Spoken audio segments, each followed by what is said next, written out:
Hey, everybody, Off the Mic Sports Network here, another edition of Off the Top Rope.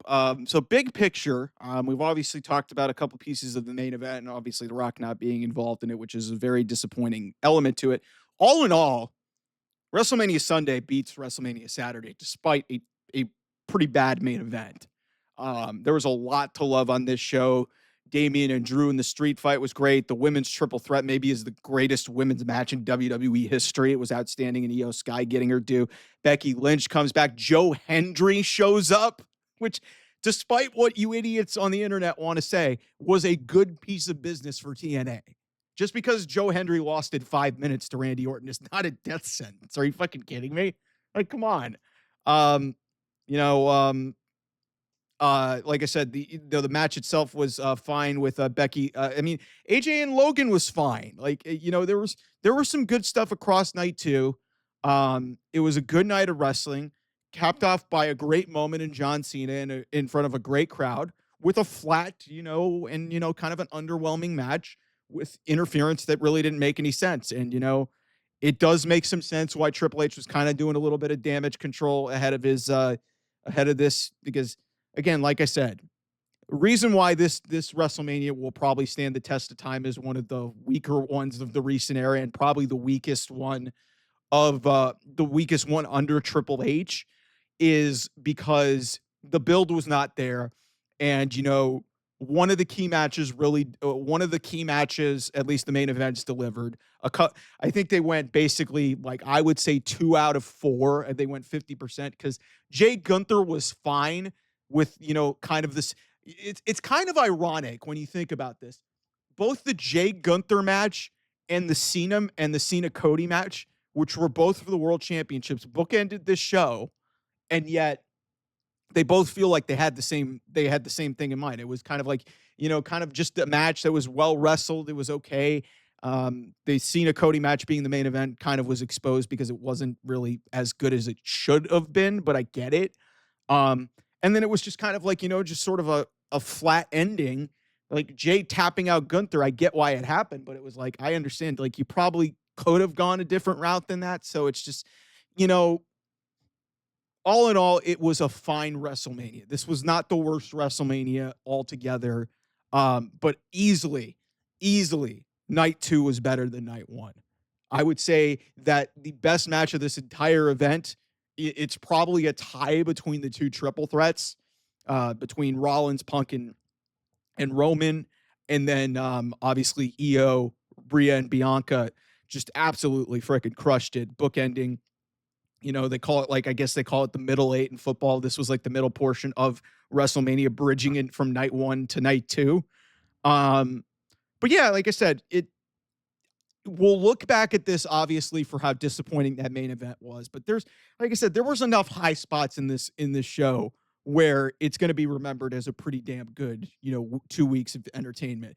The prices of the tickets will obviously be brought up. Obviously, The Rock not being there will be brought up. Becky Lynch roping her way into the match with Lyra, which admittedly is a cool event, but I don't like the circumstances of Bayley kind of getting unceremoniously tossed aside. It'll probably be put together in a story, but doing that the day WrestleMania starts was kind of weak. Like, I didn't like that. And then, Liv and Raquel, they just got the tag team titles. They just lose them. So it's just like, I love Becky, but that didn't have a good look to me. I mean, Tiffany Charlotte, you go back to night one. Good moment for Tiffany getting the win, but at the same time, that match was kind of stiff and just really didn't there. But yeah, and also another match that I didn't even mention that deserves to be mentioned, and probably one of the great coronation and one of the great moments of this entire weekend is Dirty Dom is the Intercontinental Champion, and in an outstanding Intercontinental fatal four-way that was just a well done, just masterpiece of a sprint that they had in the middle portion of this show. I can't believe I even left that off of my mention. Like, Logan and AJ Styles, for whatever reason, just does not have good WrestleMania match or a spectacular WrestleMania matches. He had a match with Shinsuke that didn't deliver. His best match at WrestleMania is still with Shane McMahon, which is wild to me. But all in all, this show, it did its job as a WrestleMania. It maybe wasn't, some parts of it kind of felt like a Raw. And, we'll have to bank on this company kind of getting its mojo back a little bit because it seems like they kind of coasted into Mania.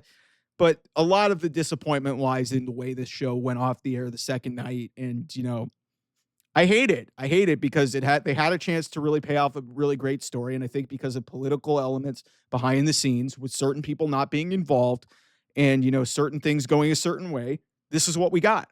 And it happens. You're not going to get everything perfect. And we see that in AEW all the time. Sometimes you don't get what you expect. And, I've been critical on AEW and I got to be hard on WWE here. Um, Although let me clear this up, and I may have not said this in my other two videos in regards to that main event in regards to Rock. So at least with WWE, I can kind of give them a little bit of a pass in this respect. I totally get what they're trying to do here. Totally get what they were trying to do with, John Cena turning heel and John Cena winning his 17th championship, doing what John Cena normally doesn't do. I totally get that.